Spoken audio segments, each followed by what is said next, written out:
Salut tout le monde, c'est Alice. Alice est le petit lapin blanc et nous allons parler de la pleine lune du mardi 7 mars 2023 qui aura lieu à 13h39, heure de Paris, à 16 degrés 40 du signe, des signes des poissons et de la Vierge, le roi soleil en poisson, la reine mère, la lune en Vierge.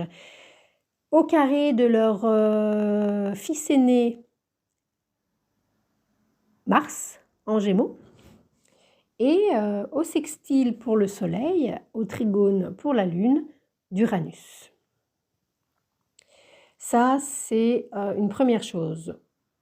Deuxième point, le même jour, au même moment, Saturne est entré en Poisson.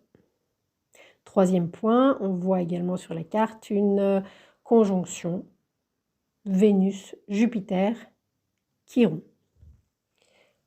Pour le deuxième décan des Béliers. Je vous invite évidemment à aller voir dans quelle maison quelle maison solaire et quelle maison astrologique ça tombe pour vous, pour chacun d'entre vous, parce que ce qui va être dit va pouvoir être mis en référence avec la sphère de votre vie, les sphères de votre vie correspondantes, évidemment. Notamment, par exemple, si vous êtes poisson, justement, tout ce qui va se passer au niveau énergétique avec Mars au carré, et que vous connaissez d'ailleurs depuis fin août, aura lieu dans votre secteur 4, c'est-à-dire là où vous habitez. Voilà.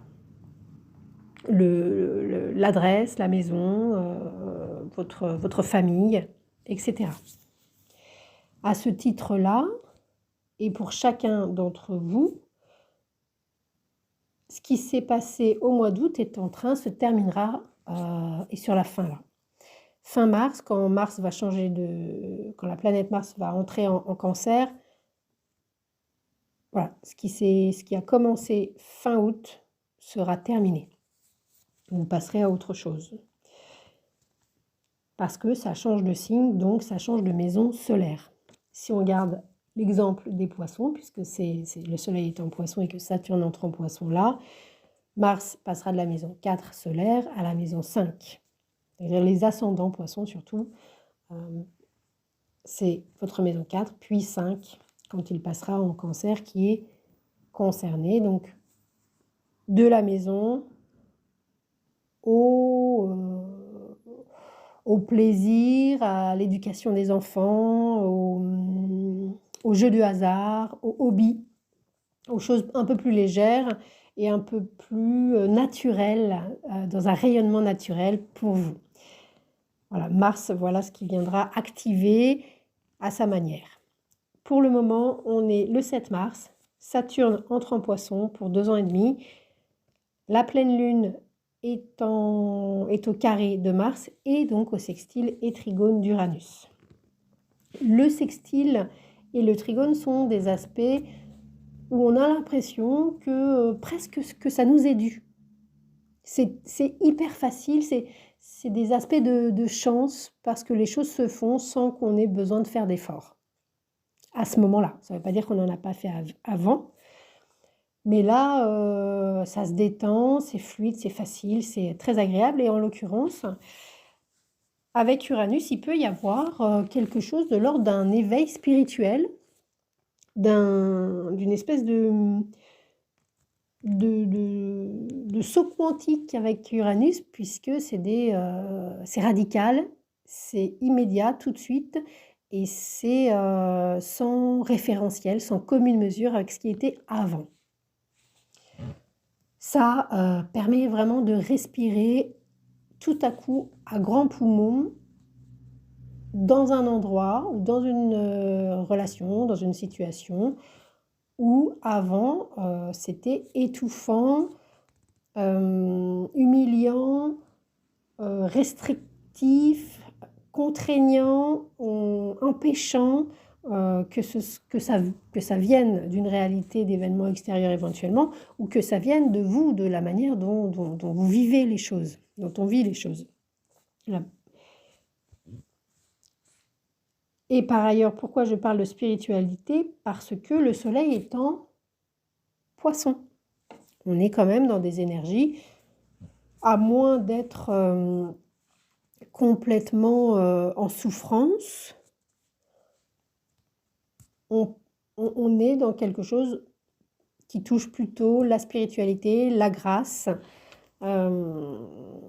et l'artistique évidemment avec les poissons, l'artistique souvent au niveau de l'image, mais également tout ce qui est thérapeutique justement, l'inconscient évidemment, les grandes eaux, la subjectivité, la petite goutte d'eau aussi dans l'océan, ça c'est très poisson aussi, une réalité qui est inaccessible évidemment à la société, mais à nous-mêmes souvent. Et par ailleurs, alors je l'avais noté, je ne sais pas si je vais le retrouver, inaccessible, une réalité inaccessible, est-ce que je vais le retrouver? Bon, peut-être que ça va revenir, là ça m'échappe. Avec les poissons, il s'agit de subjectivité. C'est des lieux, avec les poissons, on est dans quelque chose, de lieux interdits au tout venant.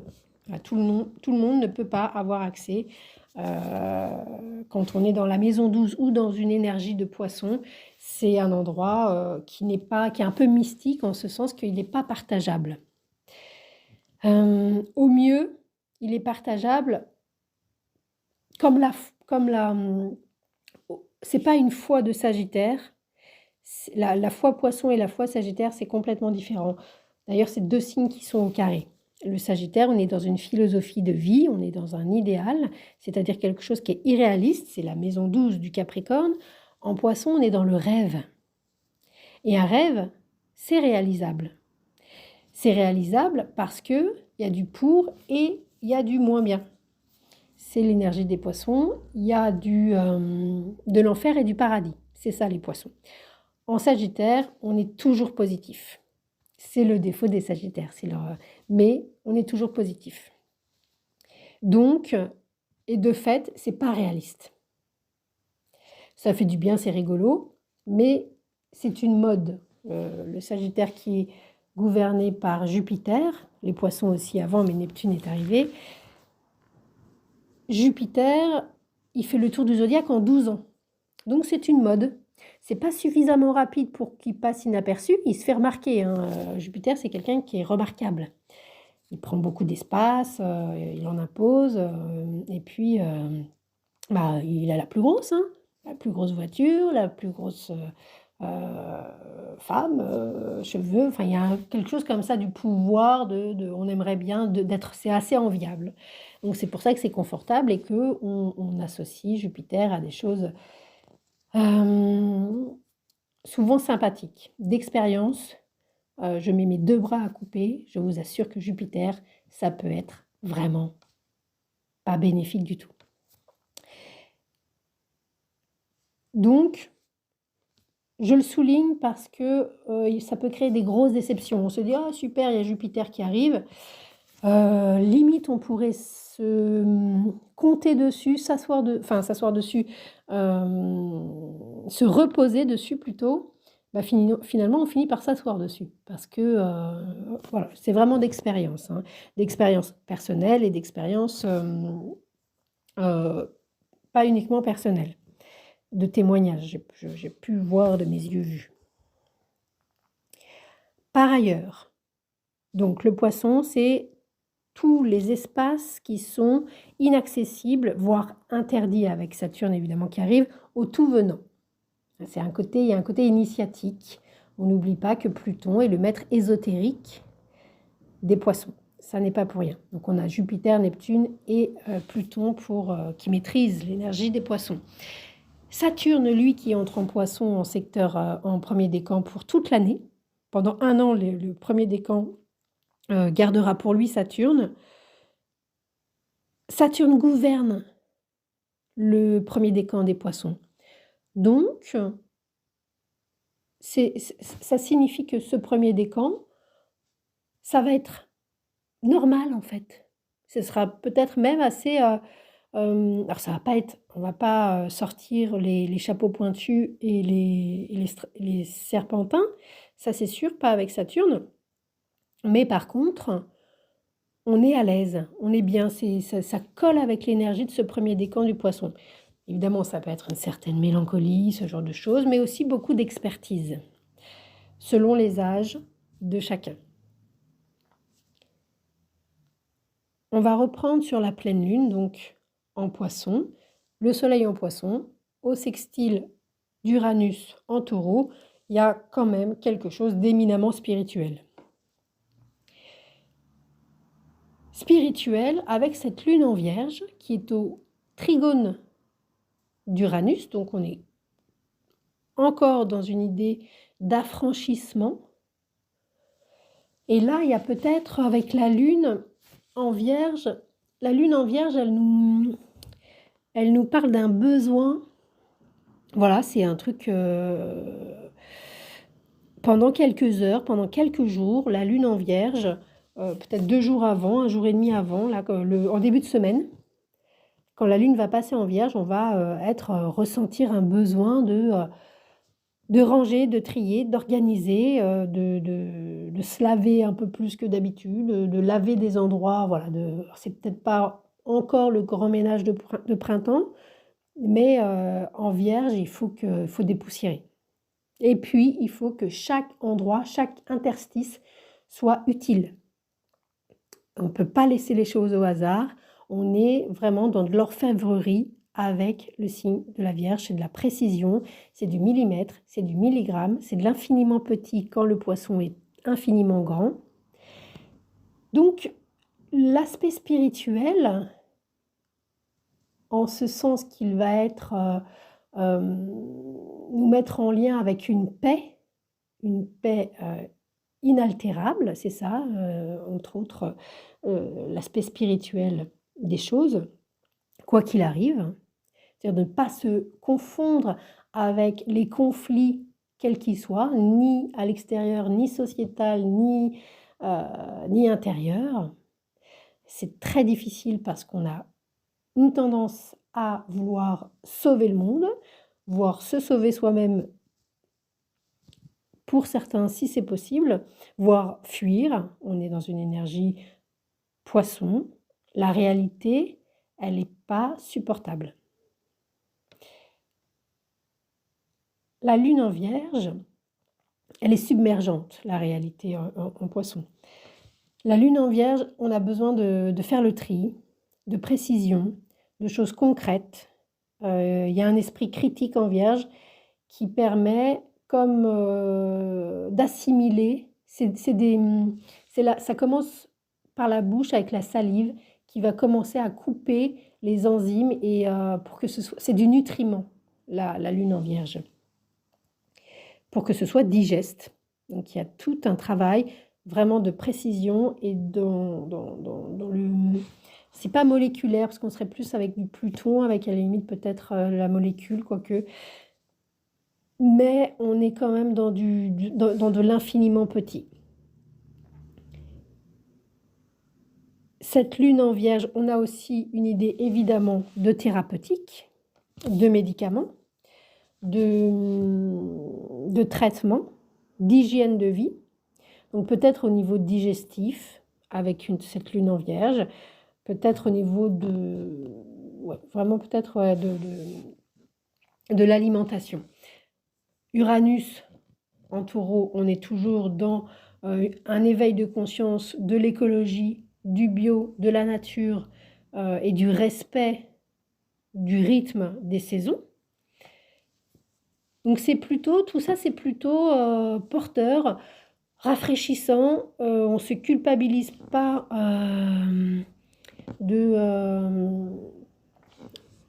on se sent plus obligé en fait avec Uranus. On se désoblige. Ça, c'est le premier point pour cette pleine lune du 7 mars. Le deuxième point, évidemment, qui a été souligné par ailleurs dans d'autres vidéos, c'est le carré à Mars, qui est un peu plus large que le sextile trigone à Uranus. Le carré à Mars, un carré, ça indique toujours une prise de risque.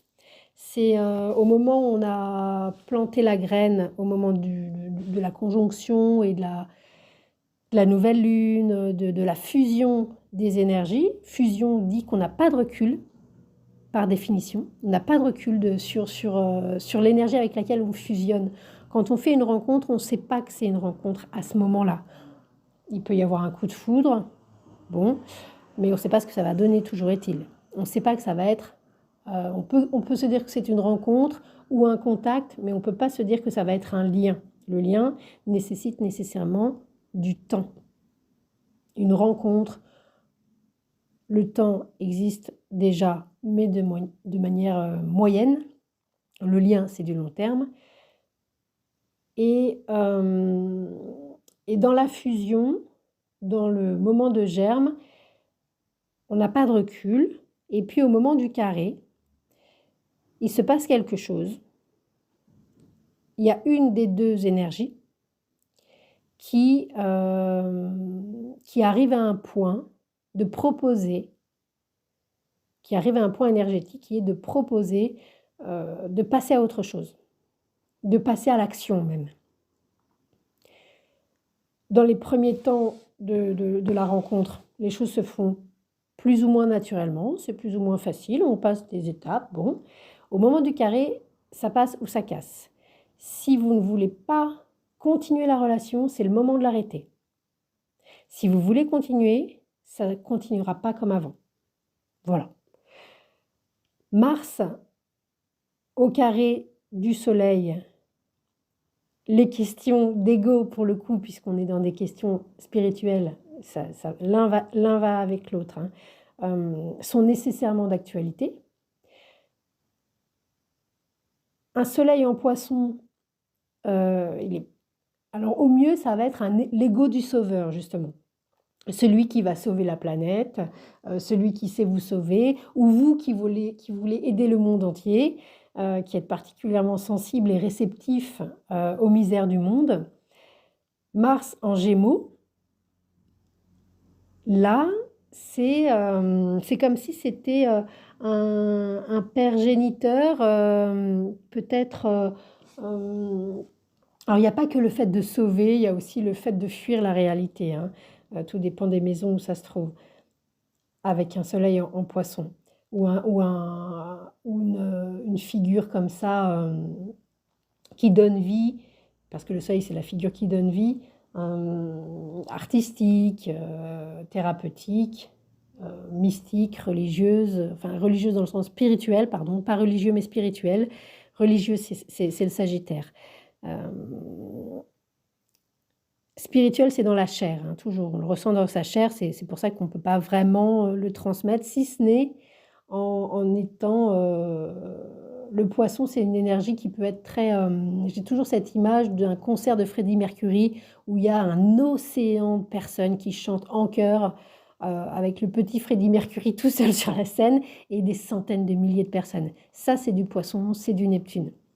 Donc, il y a une communion, il y a un partage, c'est la goutte d'eau dans l'océan, mais c'est pas...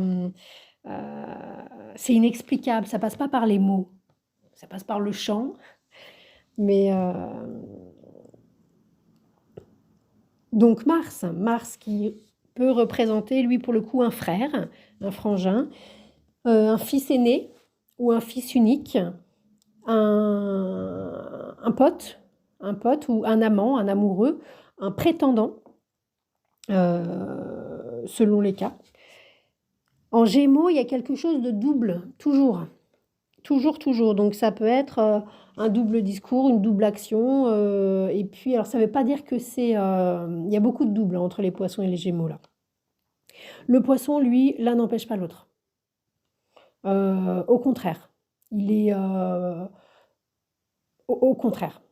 C'est pas ou, c'est plutôt et. C'est pour ça qu'il n'est pas dans l'ego. Le ou, on est dans quelque chose de saloon. C'est toi ou moi. Le poisson, c'est et. il englobe toutes les autres énergies, donc c'est du et partout. Et à un moment, la Lune, heureusement que la Lune est là en Vierge pour dire ouais, mais non, là, ton acide chlorhydrique, je ne vais pas la boire, ça n'est pas digeste. Donc je te la laisse et puis tu pourras t'en servir au bon endroit. Ça ne veut pas dire que c'est inutile, mais pas dans mon estomac, par exemple. Mars en Gémeaux, donc il y a cet aspect double évidemment du Gémeaux, mais c'est plus un côté cyclotimique. C'est d'une heure à l'autre, on est content et puis on est très triste et puis c'est des humeurs. Il y a un côté limite hypomane. Donc peut-être dans ce qu'on a envie de faire, on peut avoir très envie de et puis tout à coup plus du tout envie ou envie de faire autre chose. On est un peu dispersé, il y a de la dispersion hein, quand même avec cette pleine lune. Peut-être qu'il y a beaucoup de choses à faire. Beaucoup de choses à faire. Donc vraiment, peut-être que la lune, là, est centrale, même si elle est assez seule, je vais y revenir après, dans cette énergie de Vierge, énergie de terre, donc concret, ça va être importante. La lune va être très importante, d'autant plus que c'est la pleine lune, parce qu'elle va elle va permettre de se raccrocher à quelque chose, à garder les pieds sur terre. Évidemment, avec Mars, accélération, il peut y avoir des accidents domestiques, des petites coupures, des petites brûlures. Alors, vous n'allez pas vous couper le bras, il n'y a rien de grave, c'est de la vie quotidienne. Hein. En plus, on est en Vierge ici. Mais c'est des petites coupures, c'est des petits détails, un geste qui va trop vite, un enfant ou un animal ou quelque chose tout à coup qui court très vite et puis il trébuche sur quelque chose et puis ça fait valdinguer le machin et puis et puis et puis hop, c'est le drame, le petit drame du quotidien quoi. Il n'y a rien de méchant a priori, mais peut-être qu'après ça, il faut revisiter un peu, réorganiser un peu ou arrêter avec Mars. On coupe, on arrête, on s'extrait. Donc peut-être en Gémeaux, alors il y a de la communication aussi, on peut parler très vite. Donc c'est pas tant dire une chose et son contraire que de vouloir parler des choses. C'est comme s'il y avait plusieurs choses en discussion et on va pas pouvoir parler de tout en même temps. Et avec Mars en Gémeaux, c'est comme si on avait envie de parler de tout en même temps ou que les choses se présentaient tout à coup, tout à la fois et qu'on ne sait plus où donner de la tête. Ça peut être, pour ceux qui ont plusieurs lignes téléphoniques, plusieurs téléphones, tout le monde vous appelle au même moment, vous avez vos 2-3 téléphones, ordinateurs auxquels il faut que vous répondiez. Les chats, les machins, les MSN, les messengers, enfin voilà. Et puis du coup, vous répondez, j'ai adoré la nuit dernière. Oh mince, c'était un message pour ma mère. Ah, pardon maman. Donc là, on a la lune. Alors que vous vouliez répondre à vos potes ou à votre petit copain. Ça peut être ce genre de choses, par exemple. C'est plutôt rigolo. De toute manière, avec une énergie poisson, vous pouvez être toujours sûr qu'il y a une espèce de bienveillance. Il y a de nos limites, d'acceptation, de sacrifice. Donc, c'est pas méchant. Ça peut être un peu martyr, mais il n'y a rien de grave. Et au mieux, c'est beaucoup d'émotions aussi. Voilà pour la pleine lune, les choses principales. On a évidemment la conjonction pile poil à ce moment-là de Jupiter et de Vénus dans le deuxième décan des Béliers. Donc, c'est deux énergies qui sont assez normatives, conventionnelles. Bon, du coup, on se sent intégré dans un groupe, c'est agréable. Jupiter, alors en Bélier et autant pour Jupiter que pour Vénus, ça va vite. Il y a une espèce, c'est par à-coup, et puis c'est de la spontanéité. Bon, bah, ça va peut-être pas durer 3 semaines, mais sur 2 jours, voilà, là, tout à coup, hop, on a un coup de cœur. Voilà, le Vénus en Bélier, c'est vraiment l'énergie du coup de cœur. Que vous soyez, vous, soumis ou soumise à un coup de cœur, ou que quelqu'un, que vous soyez, que vous ayez l'habitude que les gens aient des coups de cœur pour vous et que de fait, c'est peut-être pas toujours marrant parce que vous aimeriez autre chose qu'un coup de cœur, voire quelque chose de plus qui dure dans le temps. Une Vénus en Bélier, c'est pas si simple. Et puis, il y a quelque chose d'assez dynamique. Donc là, on retrouve quand même l'énergie de Mars en Gémeaux, assez dynamique, assez directe. Voilà, c'est pas quelque chose qui est obsédant, on n'y pense pas tout le temps, mais tout à coup, hop, on y va. Pareil pour Jupiter, qui va parler de questions Jupiter, c'est l'espace, c'est les choses qui prennent plus d'espace, quelquefois trop d'espace. Mais là, il me semble que, alors si, peut-être avec Chiron, mais encore, c'est grossir, voilà, Jupiter, et puis il y a évidemment les questions d'espace physique, donc les voyages, etc. Alors les voyages dans une langue qu'on connaît, hein, avec un alphabet qui est le même que le nôtre. Les poissons, je ne l'ai pas noté, mais effectivement, donc l'énergie de la pleine lune, c'est aussi, il peut y avoir de l'étranger ou des voyages, mais là, c'est dans une langue qu'on ne connaît même pas. On est vraiment dans quelque chose qui n'est pas accessible, avec des océans qui nous séparent. C'est vraiment, vous allez à Taïwan, si vous êtes français, ce genre de choses. Vous allez à l'autre bout du monde avec les poissons, hein. Ce n'est pas des voyages... l'alphabet est différent, la langue est différente. Voilà. Jupiter, la langue, elle reste, voilà, elle reste anglaise, italienne, espagnole, portugaise. C'est pas hyper loin, mais c'est loin quand même, c'est à distance quand même, hein. Et puis c'est large, c'est beaucoup de largesse, c'est beaucoup, ça se fait voir, quoi, ça se voit de loin, Jupiter. Voilà, donc allié à Vénus, de la féminité, du relationnel évidemment, du relationnel courbe, c'est-à-dire arrondi en négociation. Et puis de la finance évidemment avec Vénus, de l'argent, etc.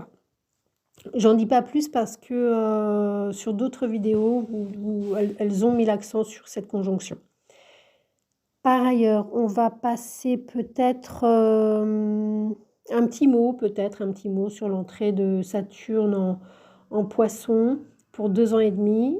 Je ne sais pas si j'en ai déjà parlé parce que j'ai refait la vidéo.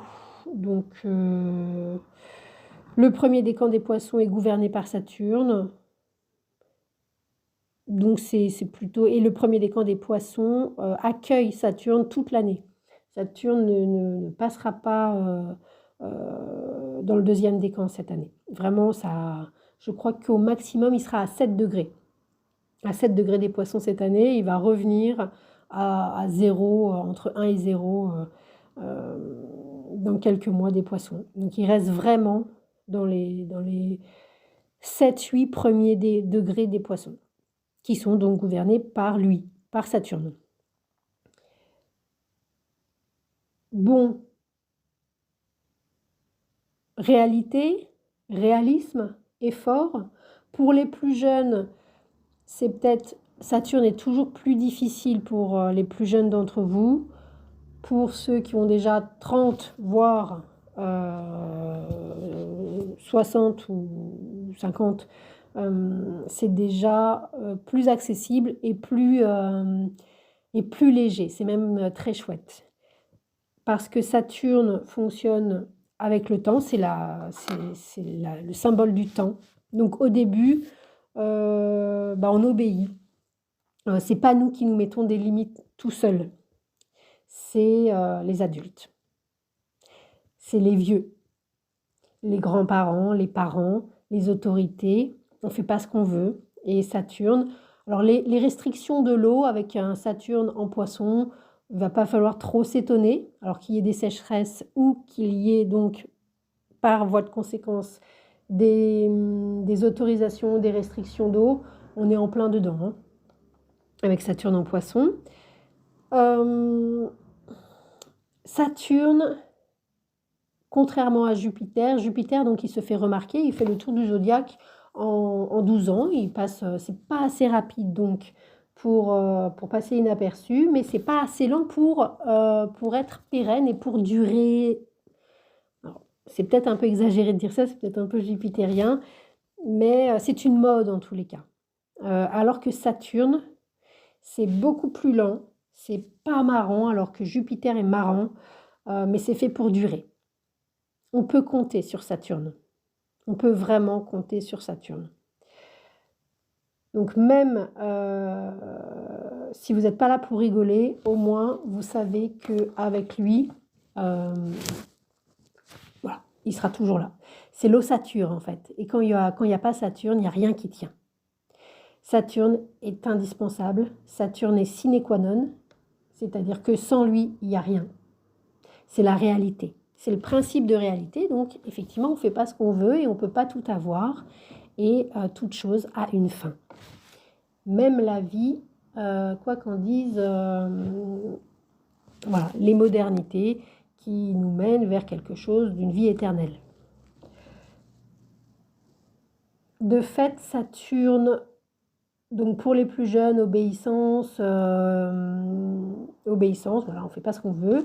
Et puis en grandissant, donc par rapport à ça, il y a aussi le fait de chercher ou de trouver quelqu'un de responsable, quelqu'un sur lequel vous pouvez compter, qui fasse référence, qui soit un expert. Saturne, c'est l'énergie de l'expertise, parce que c'est quelqu'un qui a de l'expérience, qui a tenu dans le temps, depuis longtemps.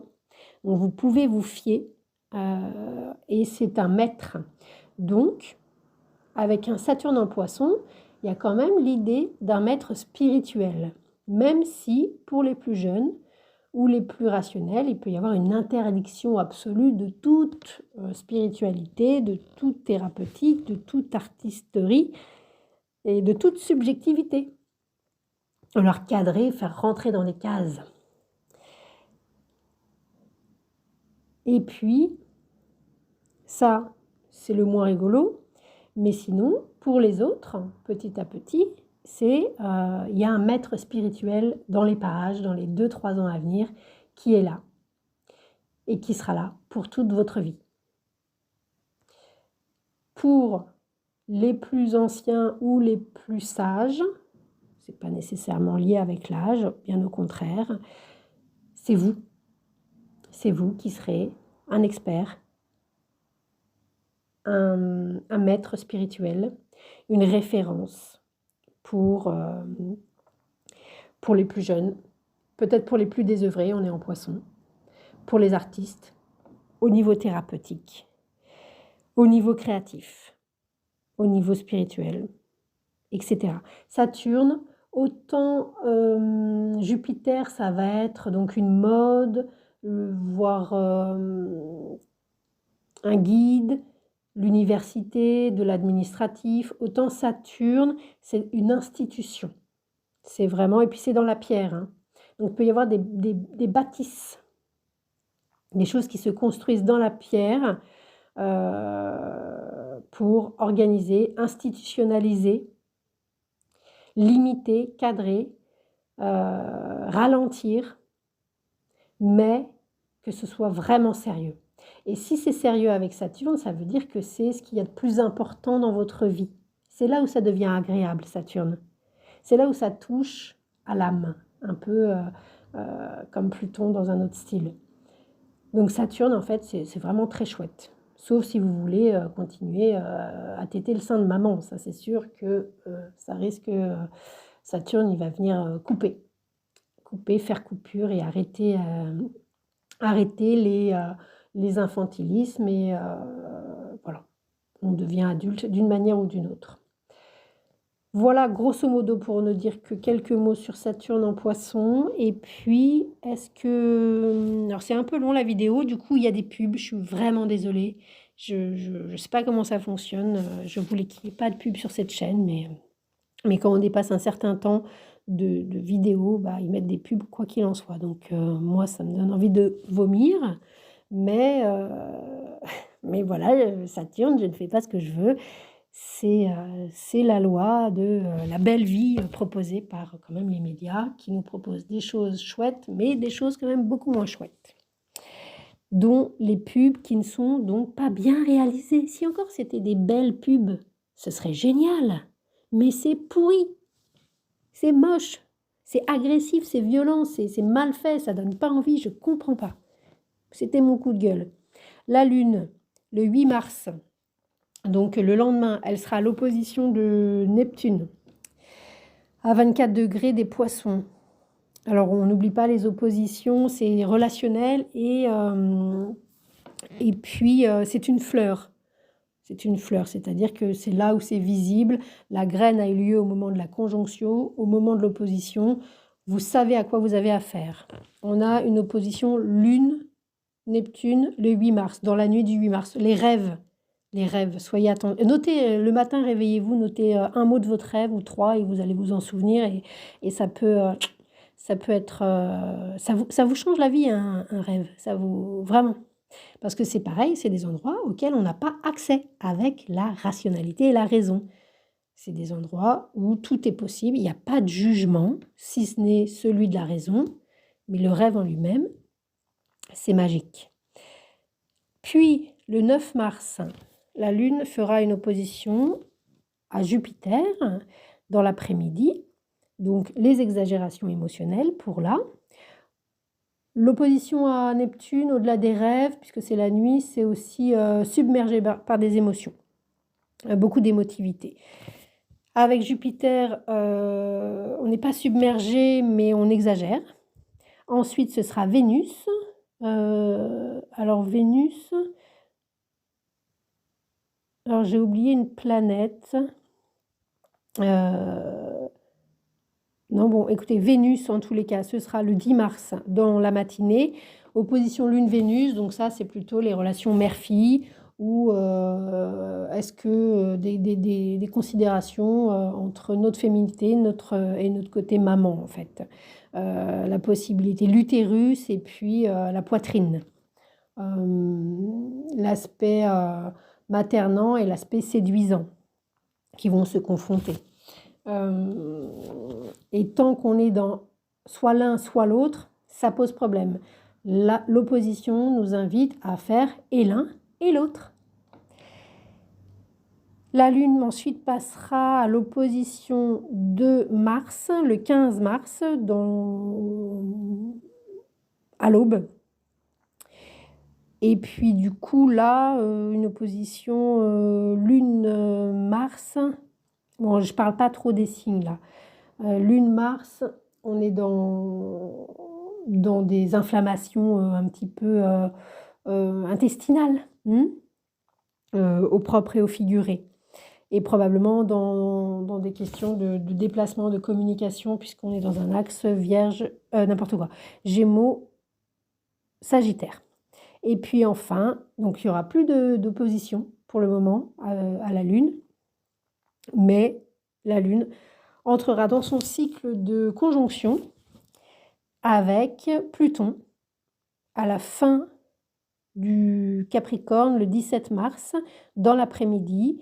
Ce sera la dernière conjonction Lune-Pluton de 2023. Alors c'est à préciser, hein, c'est vraiment, c'est peut-être pas sûr, mais en tous les cas, mars, avril, mai, voire juin, Pluton étant en Verseau, là c'est la dernière conjonction Lune-Pluton avant au moins cet été. Voilà, avant le mois de juillet.